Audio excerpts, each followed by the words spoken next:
You don't need to love indoor training. You just have to stop hating it.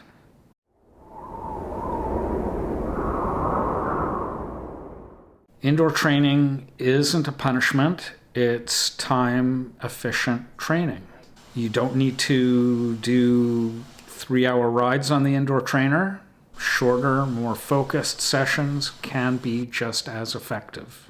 Zwift is a tool. It's not a method of torture. If you can get comfort right, everything else will fall into place. So one of the things that you want to make sure you're doing is that the bike you're riding indoors is the same fit as your outdoor bike. Saddle choice can be a really important decision for indoor sessions. You're going to spend more time on the saddle riding indoors than you would if you were riding outdoors. So make sure that your saddle is comfortable. While I don't have a rocker plate, some people have suggested that a rocker plate underneath your stationary bike will not only mimic the outdoor riding, it will make your indoor session more comfortable. You need at least one good, strong fan for riding indoors. Maybe more. Fan placement is really important. You want the air circulating around your chest and your face, where your body is generating the most heat. A cooler room is also really advantageous. Catherine and I are really lucky that our pain cave is out in our garage. We have converted our garage into a beautiful workout area. You want to make sure your bike frame is protected from sweat, so it's often a good idea to have some sort of a sweat guard mounted above your bike frame. I have to admit, I'm guilty of not having one of those. It's a good idea after your indoor cycling sessions to wipe your bike frame down.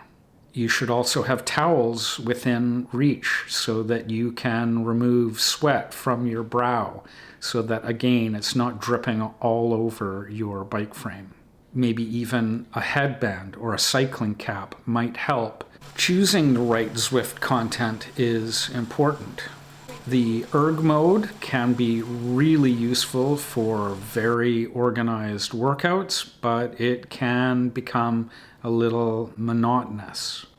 Mix it up. Sometimes turn the erg mode off of Zwift.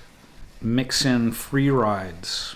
Join a group ride, or even do some Zwift racing. That will really help you improve your riding strength. So again, consider group rides, consider pace partner rides, consider short, intense racing events, and sometimes just riding one of the scenic routes on Zwift at a zone 2 just to de-stress.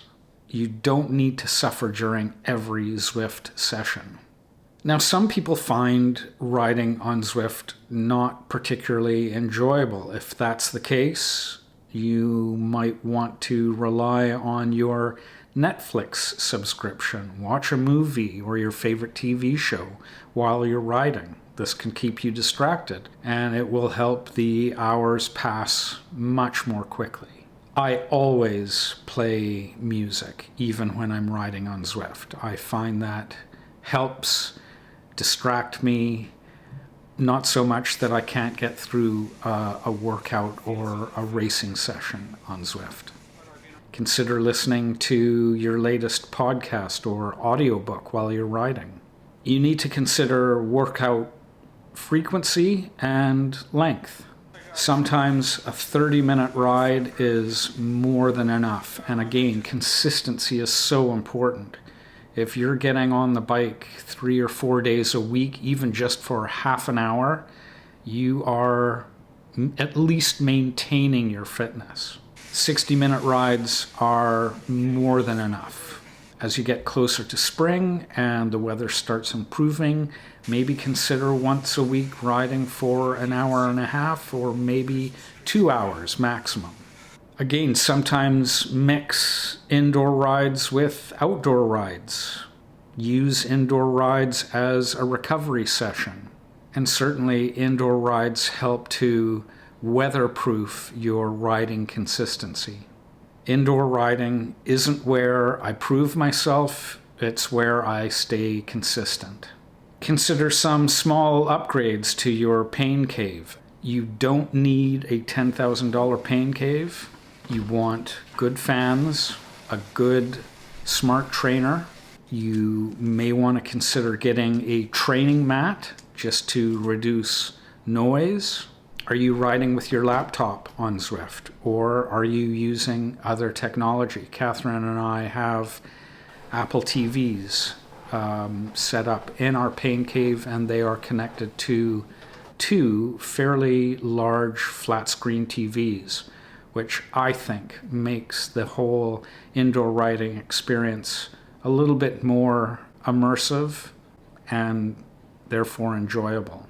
Finding comfortable shorts is so important in your indoor riding. Again, because you're going to be spending so much time on the saddle, you need to have a good pair of relatively new bib shorts. Don't be riding in your oldest cycling shorts. Find something that still has a chamois that is in good shape and provides you with protection from spending time on the saddle. Try some social rides on Zwift. Join a club. Encourage your friends to meet up with you on Zwift. Join a weekly group ride. You can use the Zwift companion app to communicate with other riders around you and make some friends living in faraway places. It's important to keep in mind that you're not always chasing numbers. Just get on the bike and enjoy the process. Although I will say, I find riding at least one hard workout on Zwift a week, even in the winter, helps keep me in relatively good cycling condition. And that's one of the things that I love about Zwift, is completing a workout, especially with erg mode on, is so easy to do. Think about riding on Zwift as something that is going to enhance your overall riding longevity. When the spring eventually comes around, you're not having to start from zero. You have already built up a good solid base that will allow you to make big improvements during the summer season. The goal really isn't to love riding on Zwift, it's to recognize that riding on Zwift indoors is going to help you maintain your riding longevity over the long haul. Indoor riding isn't about escaping the winter, it's about being ready when the roads and the gravel trails eventually call you back.